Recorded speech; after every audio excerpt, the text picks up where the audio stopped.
श्री स्वामी समर्थ. आज तुम्हाला मी एक खराखुर चमत्कार म्हणा किंवा अनुभव म्हणा तो मी सांगणार आहे स्वामी समर्थांचा. कधी कधी आयुष्यात अशी वेळ येते की माणूस पूर्णपणे तुटतो आणि तेव्हा देव त्याच्या आयुष्यात प्रवेश करतो. आता एक अनुभव देते. एका साध्या माणसाची, त्याचं नाव होतं गणेश. तो एका लहान गावात राहत होता.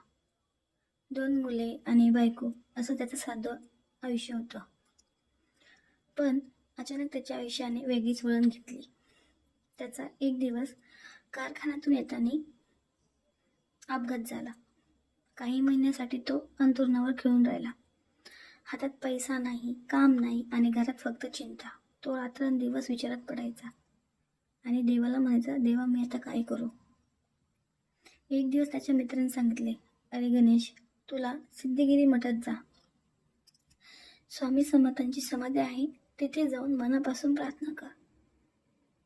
पण आता हा गणेश होता, जो होता खूप संशयी, पण तरी म्हणाला, ठीक आहे, एकदा तरी पाहूया. दुसऱ्या दिवशी सकाळी तो बैलगाडीने मठाकडे निघाला. समाधीसमोर पोहोचला आणि पहिल्यांदाच त्याच्या डोळ्यातून अश्रू आले. तो काही बोलला नाही, फक्त मनात म्हटला, स्वामी मला मार्ग दाखवा. त्या रात्री मठाजवळच तो झोपला आणि स्वप्नात त्याला एक तेजस्वी पुरुष दिसले, केशरी वस्त्रामध्ये. त्यांच्या चेहऱ्यावर खूप छान तेज होते. त्याने फक्त एवढंच म्हटलं, चिंता करू नकोस, मी आहे तुझ्या मागे. दुसऱ्या दिवशी तो उठला तेव्हा त्याच्या मनात एक वेगळी शांतता होती.